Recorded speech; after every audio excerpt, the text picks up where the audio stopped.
Hi hello నమస్తే. నేను journalist Sai. వివేకారెడ్డి హత్య కేసు గురించి దాదాపుగా తెలుగు రాష్ట్రాల్లో అందరికీ తెలిసిందే. ఏం జరుగుతుంది, దాని వెనక ఏముంది, ఎవరెవరు ఆ కేసుని ఆ, పక్కదారి పట్టించే ప్రయత్నం చేస్తున్నారు, దాని వెనక ఎవరెవరు ఉన్నారు, ఎవరు నడిపిస్తున్నారు, ఇవన్నీ కూడా ప్రజలందరికీ తెలిసిన విషయమే. దాని గురించి ఇప్పుడు కొత్తగా ఒక చిన్న ఇంట్రెస్టింగ్ విషయం చెప్తాను మీకు. నిన్న యాక్చువల్గా అవినాష్ రెడ్డి మాట్లాడుతూ ఆయన ఏమన్నారంటే ఆ, చంద్రబాబు కోసమే సునీత ఆరాటం, న్యాయానికి ముసిగేసి వాస్తవాలు దాచేసి ఆధారాలు సహా నిలదీసిన వైఎస్ అవినాష్ రెడ్డి. వివేకా లేఖను బయట పెట్టకపోవడం నేరం కాదా? హంతకుడు దస్తగిరికి బెయిల్ రద్దుకు ఎందుకు పట్టుబట్టడం లేదు? హత్య చేసిన వాడికి అండగా నిలబడతారా? ఎందుకని చంద్రబాబుకు, దస్తగిరికి, సునీతకు లూధ్రా ఒక్కడే న్యాయవాదిగా ఉన్నారు? ఈ క్వశ్చనే చాలా ఇంపార్టెంట్ క్వశ్చన్ అనమాట. దస్తగిరి స్వయంగా సిబిఐ దర్యాప్తులో ఒప్పుకున్నారు, ఆయనే హత్య చేసినట్టుగా. అంటే సీన్ రీకన్స్ట్రక్షన్ చేసినట్టు కూడా వీడియోలు మనకు బయటకు వచ్చాయి. ఏ విధంగా రూమ్లోకి వెళ్ళారు, ఏ విధంగా దాడి చేశారు, ఫస్ట్ ఎవరు దాడి చేశారు, ఎవరు హత్య చేశారు, దేంతో హత్య చేశారు, ఇలాంటివన్నీ కూడా దస్తగిరి సిబిఐకి చెప్పినట్టు, ఆయన నేరం ఒప్పుకున్నట్టు, సీన్ రీకన్స్ట్రక్షన్ చేసినట్టు ఇవన్నీ కూడా వీడియోలు బయటకు వచ్చాయి. ఓకే, ఆయనకి బెయిల్ వచ్చింది దస్తగిరికి. సరే, బెయిల్ వచ్చింది. ఇప్పుడు బెయిల్ రద్దు కోసం అవినాష్ రెడ్డి పిటిషన్ వేశారు. బెయిల్ రద్దు అవ్వద్దు అని చెప్పి దస్తగిరి తరపున సిద్ధార్థ లుధ్రా అనే ఒక సీనియర్ న్యాయవాది కేసు వాదిస్తున్నారు. ఇందులో విశేషం ఏముంది అనుకోవచ్చు మీరంతా.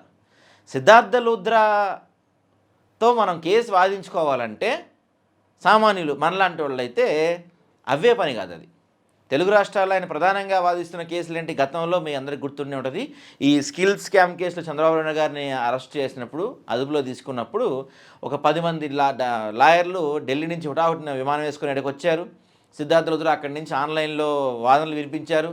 దాదాపు తెల్లవారుజామున 2 గంటల వరకు 3 గంటల వరకు వాదనలు వినిపించారు. ఇట్లా అరెస్ట్ చేయడానికి వీళ్ళేదైతే రకరకాల వాదనలు జరిగినాయి. సరే, కోర్స్ ఆయన్ని రిమాండ్కి తీసుకెళ్ళారు అనుకోండి, అది వేరే విషయం. తర్వాత ఆయనకి బెయిల్ వచ్చే వరకు, తర్వాత ఇప్పుడు ఆ కేసుని కొట్టేసే వరకు మొత్తం కూడా సిద్ధార్థ లుధ్రానే ఆ కేసుని వాదించారు. దాని తర్వాత తెలంగాణ ముఖ్యమంత్రి రేవంత్ రెడ్డికి సంబంధించిన ఒక కేసు కూడా ఆయన వాదిస్తూ ఉన్నారు. ఏపీ కూడా ప్రభుత్వానికి సంబంధించిన కొన్ని కేసులు కూడా ఆయనతోటి వాదోపవాదాలు జరిపిస్తున్నాం. దాదాపుగా హైలీ పెయిడ్ అని మనకంటే ప్రభుత్వం చెప్తున్న జీవోల ప్రకారం, అఫీషియల్గా చెప్తున్న జీవోల ప్రకారమే దాదాపుగా నెలకి 50 లక్షల రూపాయల పైన ఆయనకి మనం పే చేస్తున్నాం. ఇది అఫీషియల్ రికార్డ్. అన్అఫీషియల్గా ఇంకా చాలా లెక్కలు ఉండొచ్చు. సో తెలుగు రాష్ట్రాల్లో మనకు తెలిసిన క్లయింట్స్ ఎవరు? సిద్ధార్థ లుధ్రాకి top most person Chandrababu Naidu, Revanth Reddy, Sunitha Reddy. సరే, సునీత రెడ్డి కూడా, ఆమె కూడా కొంచెం ఫినాన్షియల్గా, వివేకానంద రెడ్డి ఫ్యామిలీ ఫినాన్షియల్గా కొంచెం స్ట్రాంగే, కొంచెం గట్టిగా, వాళ్ళ దగ్గర కూడా డబ్బులు ఉన్నాయి కాబట్టి అంత మోస్ట్ కాస్ట్లీయెస్ట్ లాయర్ని పెట్టుకొని వాదనలు వినిపించుకుంటున్నారు. ఇక్కడ హైలైట్ పాయింట్ ఏంటంటే, ఈ దస్తగిరి ఎవరు? దస్తగిరి ఫ్యామిలీ బ్యాక్గ్రౌండ్ ఏంటి? ఆయన ఫినాన్షియల్ బ్యాక్గ్రౌండ్ ఏంటంటే, గతంలో మనం చూస్తే దస్తగిరిని అరెస్ట్ చేసినప్పుడు వాళ్ళ కుటుంబ సభ్యులు రోడ్లపైకి వచ్చి కనీసం మాకు తినడానికి కూడా గడవలేని పరిస్థితుల్లో మేము ఉన్నాము, మా కుటుంబాన్ని ఆదుకోవాల్సిందిగా విజ్ఞప్తులు చేసిన వీడియోలు మనందరం చూసాం. అంటే కనీసం జస్ట్ ఒక 10,000 రూపాయలు, 20,000 రూపాయల పెట్టి లాయర్ని పెట్టి వాదించుకునే పరిస్థితుల్లో కూడా లేని దస్తగిరి కుటుంబం ఈరోజు ఇండియాలోకెల్లా మోస్ట్ కాస్ట్లీయెస్ట్ లాయర్తో ఎలా వాదనలు జరిపించుకుంటున్నారు అన్నదే ప్రజలందరికీ అర్థం కావాల్సిన విషయం. పిచ్చోళ్ళు అయిపోతున్నారు జనం అంతా. 10,000, 20,000 కూడా లేని ఒక వ్యక్తి, కోర్టులో జైల్లో ఉన్న వ్యక్తి ఇప్పుడు బయటకు వచ్చి దేశంలోకెల్లా మోస్ట్ కాస్ట్లీయెస్ట్ లాయర్తో వాదనలు వినిపించుకుంటున్నారంటే మరి ఆయనకి అంత డబ్బులు ఒకసారి ఎలా వచ్చాయి అన్నది ప్రజలు ఆలోచించాల్సిన విషయం అండి.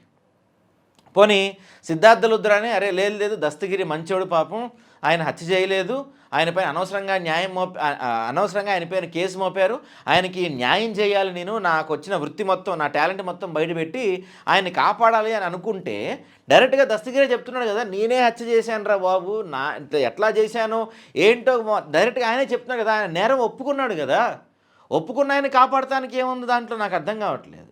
ఎందుకు సిద్ధార్థ లుధ్రా ఈ కేసు ఒప్పుకున్నారు? అసలు ఆయన ఏ కేసులు వాదిస్తున్నారు?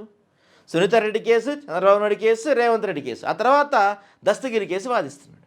మరి దస్తగిరి అంత భారీ ఫీజు తీసుకున్న లాయర్ని పెట్టి ఎలా కేసులు వాదించుకోగలుగుతున్నాడు? అంటే అర్థం చేసుకోవాలి జనం అంతా కూడా, ఎవరు ఉండి వెనకాల నడిపిస్తున్నారు. ఈయన కూడా అవినాష్ రెడ్డి కూడా అదే అడుగుతున్నారు. ఈయన హంతకుడు దస్తగిరి బెయిల్ రద్దు కోసం మీరు ఎందుకు పట్టుబట్టలేదు సునీత గారు అని అడుగుతున్నారు ఈయన అవినాష్ రెడ్డి. మరి దానికి ఏం సమాధానం చెప్తారు సునీత గారు? ఎవరు నడిపిస్తున్నారు? ఎవరు అంత కాస్ట్లీయెస్ట్ లాయర్ని పెట్టి ఆయనకి డబ్బులు అవన్నీ ఎవరు చూసుకుంటున్నారు? ఇదంతా కూడా ప్రజలే ఆలోచించుకోవాలి, ప్రజలు గుర్తుంచుకోవాలి. ఏం జరుగుతుంది, ఏం జరిగింది, దాన్ని ఏ విధంగా ప్రొజెక్ట్ చేద్దామని ట్రై చేస్తున్నారు, తెర వెనక ఎవరున్నారు, ఎవరు నడిపిస్తున్నారు, ఈ మొత్తం కథ స్క్రీన్పై దర్శకత్వం ఎవరు వహిస్తున్నారు, ఇదంతా కూడా జనాలకు అర్థమవుతానే ఉంది. సమయం వచ్చినప్పుడు జనాలు దీని గురించి మాట్లాడతారంటంలో ఎటువంటి డౌట్ లేదు.